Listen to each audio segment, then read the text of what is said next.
दोस्तों नमस्कार। आप देख रहे हैं अपना चहेता न्यूज चैनल जालौन टाइम्स।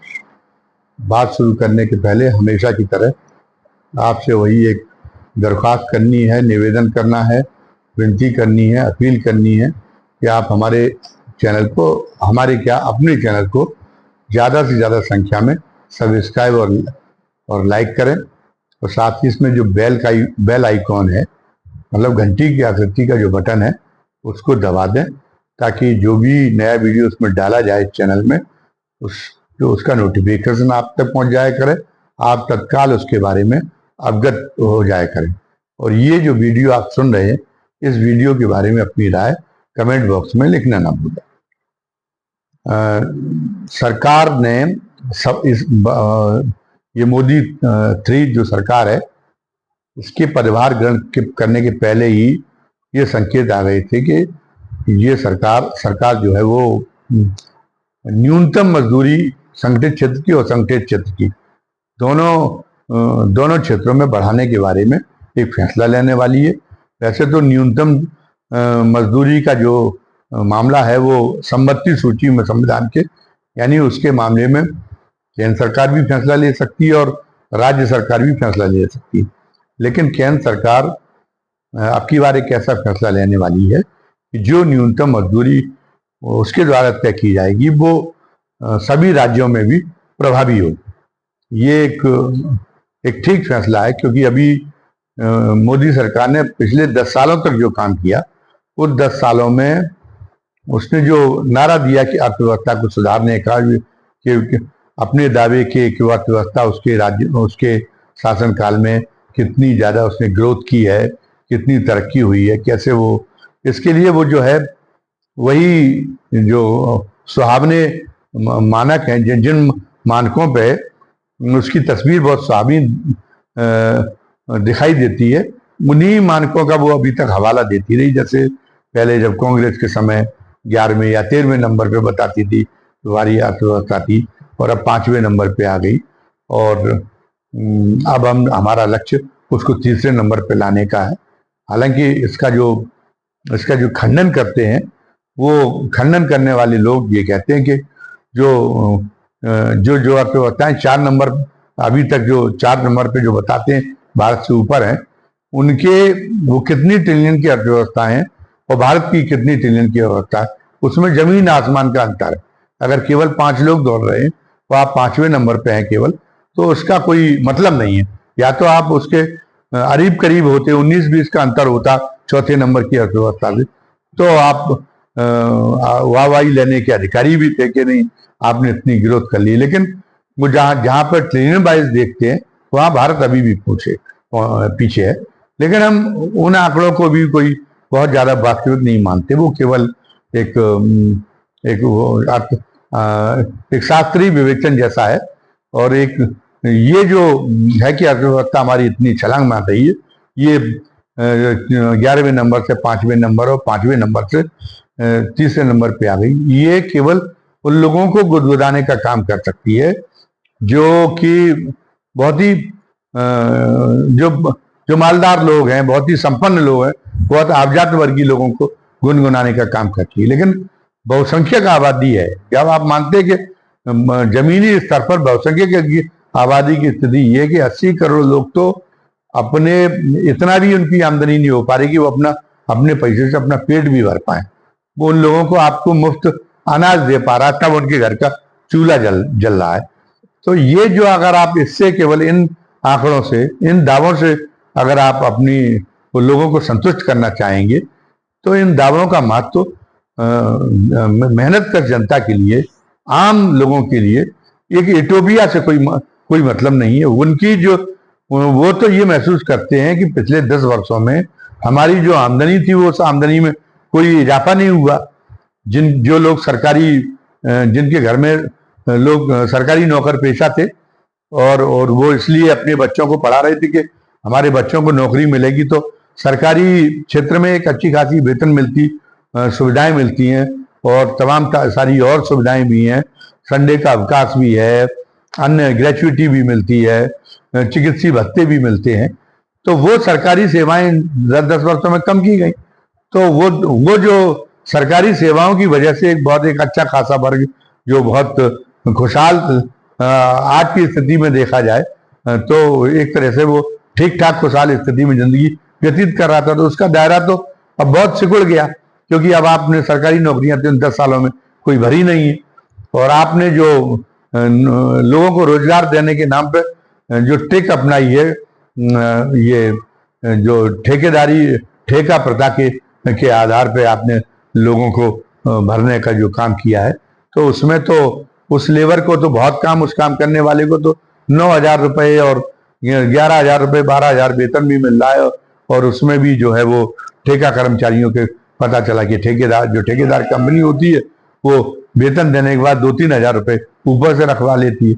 इसके अलावा उस पर तर्रा ये कि उसमें जो कॉन्ट्रैक्ट लेबर कहते हैं उसमें मतलब जो है वो आप वो भी कटौती भी कर लेते हैं, तो वो तो कम हो गई।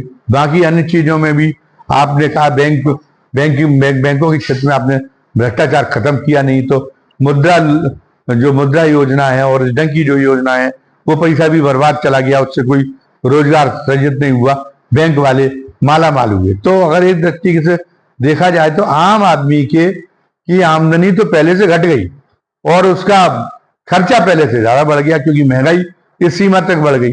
तो उसके लिए क्या मूल्य है कि आप तीसरे नंबर पे आ गई। उसका घर का बजट सुधरा हो, उसकी बचत बढ़ी हो, वो जो है जो और इस बीच में जो चीजें शामिल हो गई हैं आवश्यक वस्तुओं में, जो बुनियादी सुविधाओं में, जो बुनियादी चीजों में, जो बुनियादी वस्तुओं का दायरा है उसमें जो और भी वो दायरा बढ़ता जा रहा है। जैसे जैसे नए आविष्कार हैं, जैसे एक समय में ये था कि साइकिल ही थी, लोग माना जाए अगर जिसके पास साइकिल एक बुनियादी सुविधा थी, लेकिन आज 2 पहिया वाहन क्या, छोटा मोटा 4 पहिया वाहन भी घर में होना चाहिए।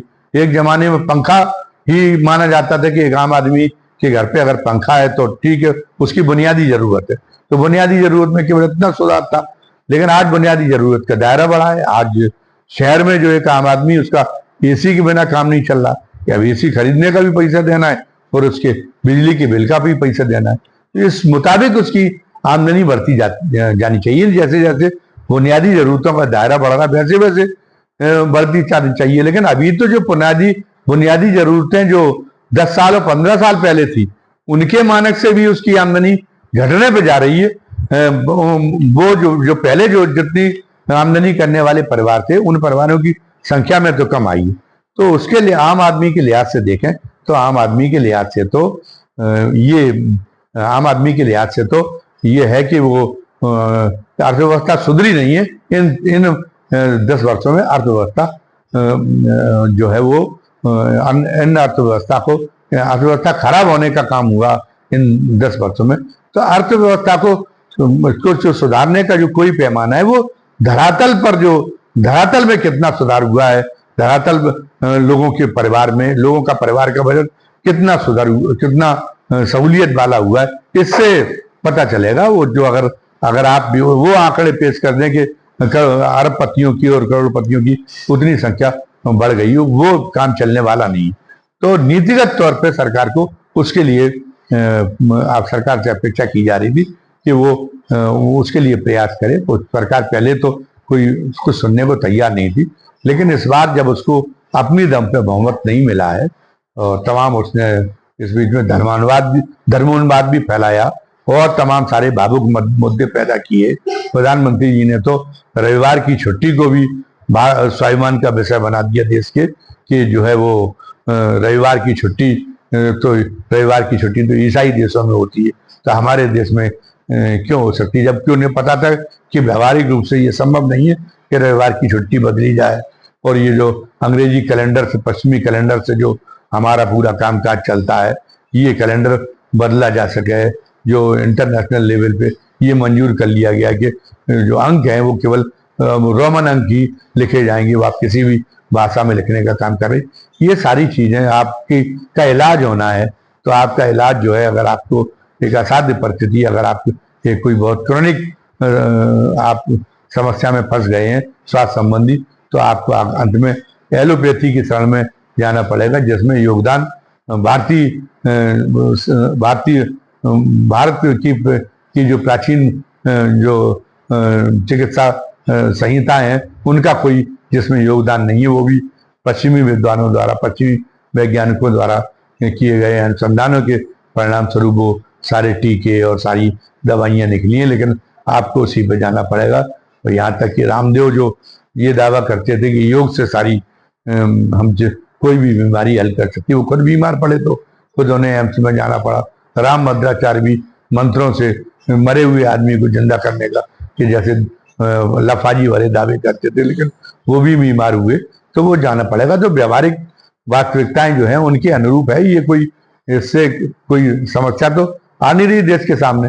और अब आपने शपथ ले ली तो अब आप चुनाव खत्म हो गया उस दिन से आप रविवार की छुट्टी की भी चर्चा कर भी नहीं रहे। तो अगर आपको देश को जो है देश को अगर आगे ले जाना है तो जो वास्तविकता है, वास्तविकताओं के अनुरूप आपको कार्य करने, आपको नीतियां बनानी है। तो हम चुनाव के पहले से भी हम इस बात को कह रहे थे कि पत्रकारों का काम क्या है। पत्रकार जो है लोगों की जरूरतें, लोगों की समस्याएं, जन आकांक्षाएं वो उनको सामने लाने का काम करते हैं। वो उन मुद्दे को उठाने का काम करते हैं जो लोग जिनका संबंध लोगों के यथार्थ के जीवन से। सरकार कोई भी हो उसकी जवाबदेही का एहसास कराने का की कोशिश करते हैं सरकारों को। वो सरकार अगर बीजेपी की आ गई, नरेंद्र मोदी जी भी आ गए सत्ता में, तो फिर अब उनसे उसका मुतालबा किया जाएगा, उनको उन अपेक्षाओं का एहसास कराया जाएगा, उनको ये कराया जाएगा एहसास कि आप उस मामले में जवाबदेही के लिए बात दें। और सरकार बदल जाती तो नई सरकार को भी हम लोग इसी मुद्दे पे घूरते कि क्षेत्र में क्या काम कर रही। तो अब उसमें ये मुद्दा यही था कि अगर आपको अर्थव्यवस्था गुलाबी हो रही है, अर्थव्यवस्था वास्तव में लोगों के लिए उपादेय हो रही है, तो आप जो आम मेहनत कश है वो आम मेहनत कश की आमदनी कैसे बढ़े, इसके लिए आपको एक विचार करना होगा। सरकार को हम इस बात के लिए धन्यवाद देंगे कि पदभार ग्रहण करने के पहले आपकी बार उसको समझ में आया कि नहीं, जो हम ये बता रहे कि 11वीं से या 13वीं से 5वें नंबर पे आ गए, इससे उसके जीवन में कोई चमक नहीं आई आम गरीब के में, आम मेहनत कश के में। और उसके लिए हमें कुछ ठोस करना है। तो सरकार की अगर ये सद्बुद्धि में आया तो सरकार इसके लिए धन्यवाद का पात्र है। और उसने जो है अभी एक दैनिक जागरण में इस बारे में एक खबर छपी है कि वो अभी 190 रुपए शायद है न्यूनतम मजदूरी, इसको 400 रुपए बढ़ा के करने के लिए जा रहे। ये एक बहुत स्वागत योग होगा। वैसे तो ये कि किसी की भी आज के युग में किसी की भी जो मासिक आमदनी है वो आप 25,000 रुपये महीने से किसी भी कीमत पे उससे कम नहीं होनी चाहिए। और चाहे आप वो जो है वो कॉन्ट्रैक्ट वाली जॉब हो, जो ठेका वाली जॉब हो, और चाहे वो संविदा वाली जॉब हो, चाहे आपकी नियमित जॉब हो, उसमें ये छुट्टियों का लाभ सभी में मिलना चाहिए। सभी में 8 घंटे का से अधिक की समय नहीं लेना चाहिए। अगर 8 घंटे से अधिक आप ड्यूटी कराते तो आपका जो है 12 घंटे तो आपको बोनस उस कंपनी को देने के लिए बाध्य किया जाना चाहिए। तो ये जो है ये इस मामले में जो सेवा शर्तें हैं जो नियमित क्षेत्र में है, उन सेवा शर्तों का एक लाभ दिया जाए। हालांकि योगी जी की सरकार ने यहाँ सफाई कर्मचारियों के मामले में एक ठीक काम किया था कि एक समिति बनाई थी जिसमें ये तय किया गया कि सफाई कर्मचारियों का नगर निकायों में जो तय होता है वेतन, ठेकेदार उतना पूरा वेतन अदा करें। अगर उसमें कोई गड़बड़ी होती तो ठेकेदार के खिलाफ सख्त कार्रवाई होगी। और उनको भी बीमा दिया जाए, उनके लिए भी ड्रेस की व्यवस्था भी ठेकेदार ही करें। और जो अन्य जो व्यवस्थाएं हैं जरूरी वो भी ठेकेदार उनका जिम्मा भी ठेकेदारों पे के रूप में डालें। और ये योगी जी ने जब इंतजाम किए थे उसके बाद चुनाव आ गया तो चुनावी दापी में इसका परीक्षण नहीं हो पाया। आचार संहिता के कारण अधिकारियों की भी हाथ बंद जाते तो अधिकारी भी उसकी मॉनिटरिंग नहीं कर पाए। लेकिन सैद्धांतिक रूप से जो एक अपेक्षा थी कामगार वर्ग के साथ में वो योगी जी ने वो की। और उसी तरीके से ये इनके बेहतर ये जो एक शुरुआत करने की भावना दिखाई है।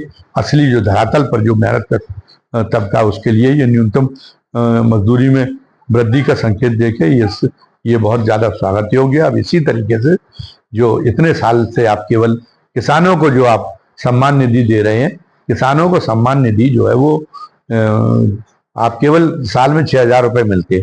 साल में 6,000 रुपए का कोई मूल्य नहीं है। दिन पे दिन रुपए की कीमत घटती जा रही है, महंगाई बढ़ती जा रही। तो आपको अब सम्मान निधि को बढ़ाने के बारे में भी, या तो आप सम्मान निधि खत्म कर दें, क्योंकि वो सम्मान निधि किसी काम की नहीं।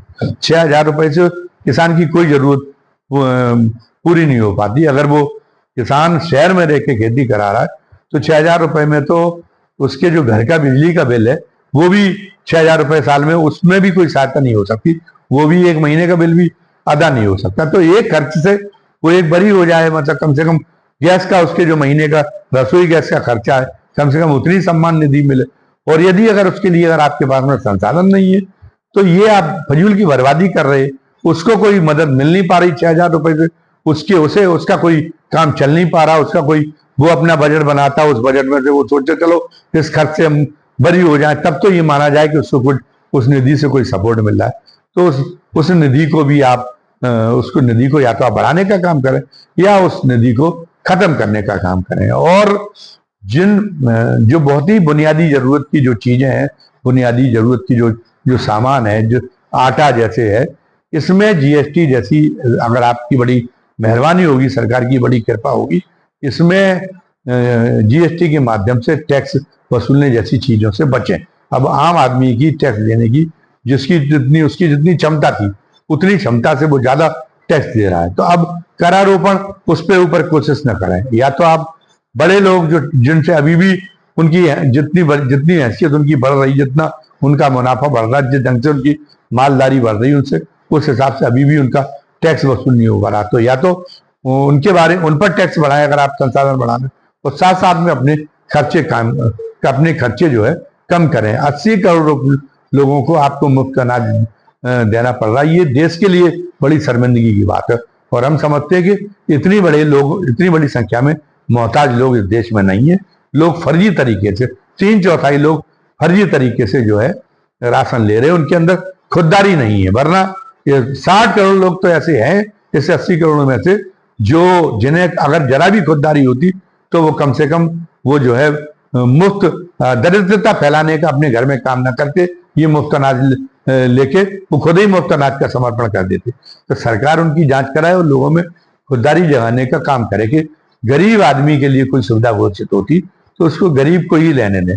आप खुद ही पन्ना पता चला कि बहुत सारे लोग तो जो बहुत संपन्न लोग हैं वो रेलवे में मुफ्त में यात्रा करने के लिए अंधे बन जाते हैं, कोई लंगड़ा बन जाता है, और आखिरी में उनमें से बहुत सारे लोग वास्तव में अंधे ही हो जाते, वास्तव में लंगड़े हो जाते, लेकिन फिर भी सबक नहीं मिलता, फिर भी वो नसीहत नहीं लेने चाहते। इसी तरीके से जो लोग संपन्न होके भी या जो लोग समर्थ होके भी और पता चला कि मुफ्त का अनाज ले रहे हैं, ये मुफ्त के अनाज ले के ये इनको ये पता नहीं है कि ये एक दिन उनके घर में वास्तव में ऐसी दरिद्रता पैदा हो जाने वाली है कि वो खाने के दाने दाने को मोहताज हो जाएगी। वास्तव में उनके यहाँ जब तक मुफ्त का अनाज नहीं आएगा तब तक उनके यहाँ रसोई गैस, तब तक उनकी रसोई चूल्हा जलना उनका संभव नहीं हो पाएगा। तो क्यों अपने आप को धकेल रहे? खैर वो लोग जो कर रहे हैं उनको तो ईश्वर ही दंड देगा और ईश्वर ही उनको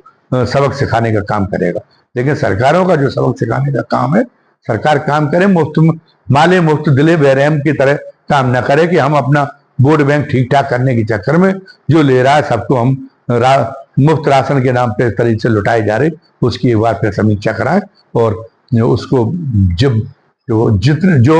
इतने मोहताज लोग हैं कि जो पता चला कि अनाज तक की आमदनी नहीं कर पा रहे, केवल उन्हीं को दें, उनकी संख्या बहुत कम रह जाएगी। इससे सरकार के पास में जो सरकार का खर्चा कम होगा और बहुत सारे तमाम सारे सरकार ऐसे खर्च कर रहे हैं जो फिजूल खर्ची में आते हैं, वो दूसरे लोगों पर रोपा। और देखा देखी ये है कि आपकी बार विपक्ष ने भी बहुत अव्यावहारिक और वादे किए और वो भी एक तरह से रिश्वत बांटने जैसा काम था। विपक्ष को भी इसका समर्थन वो नहीं करना चाहिए था। इसका इस नीति का अनुसरण नहीं करना चाहिए था। मुफ्तखोरी वाली नीति का बस सब्सिडी और मुफ्तखोरी में हालांकि अंतर हम ये मानते हैं कि जो बुनियादी जरूरत की जो चीजें हैं और वो अगर आमदनी बढ़ाने की स्थिति में लोगों की अभी इतनी नहीं है। अब कोई ये तो है नहीं कि शहर में कोई जो है लकड़ियां बीन लेके आ जाए तो उसका मुफ्त में चूल्हा जल जाए, मुफ्त में उसका ईंधन मिल जाए। उसको तो रसोई गैस की सहारा लेना पड़ेगा। तो रसोई गैस में अगर आप सब्सिडी नहीं देंगे और रसोई गैस की कीमतें आप लगातार बढ़ाते जाएंगे तो जो वो बहुत आम आदमी शहर का उसका बजट लड़खड़ाएगा ही। तो जहाँ इसी तरह से बिजली का है, बिजली का जब एसी को आपने एसी इतनी बड़ी संख्या में हो गया कि अब जो एसी नहीं लगवाए शहर में वो शहर की में इतना भवका रहता जितने घरों में हजारों घरों में जब एसी लग चुके कि वो बिना एसी की जिंदा नहीं रह सकता और एसी का वो अफोर्ड नहीं कर सकता वो जो बिजली का बिल है। तो बिजली के बिल में आपको एक नीति बनानी पड़ेगी, आप कैसे व्यवस्था करें कि बिजली के बिल में आप सब्सिडी देने पड़े। तो सब्सिडी की नीति को एकदम खत्म कर देना ये औचित्यपूर्ण नहीं है, ये व्यवहारिक नहीं। तो वो एक नीति वो आपको उस बारे में एक पुनर्विचार करना पड़ेगा कि हम सब्सिडी किन क्षेत्रों में खत्म करें और किन क्षेत्रों में हम सब्सिडी जारी रखें या दोबारा फिर उसको बहाल करने का काम करें। कुछ क्षेत्रों में आपको सब्सिडी देनी पड़ेगी। तो अब जो अर्थव्यवस्था का नया मॉडल है वो इसी आधार पे हो कि आम आदमी की आप आमदनी कितना बढ़ाते हैं, उसके अपने घर के लोगों के घर के बजट में कितना दिखाई देती है अर्थव्यवस्था सुधरने की झलक, वो आपका पैमाना है कि अर्थव्यवस्था सुधर रही है। इस दिशा में हम समझते हैं कि सरकार ने निश्चित रूप से सोचा है, तभी न्यूनतम मजदूरी बढ़ाने के बारे में उसने विचार किया है।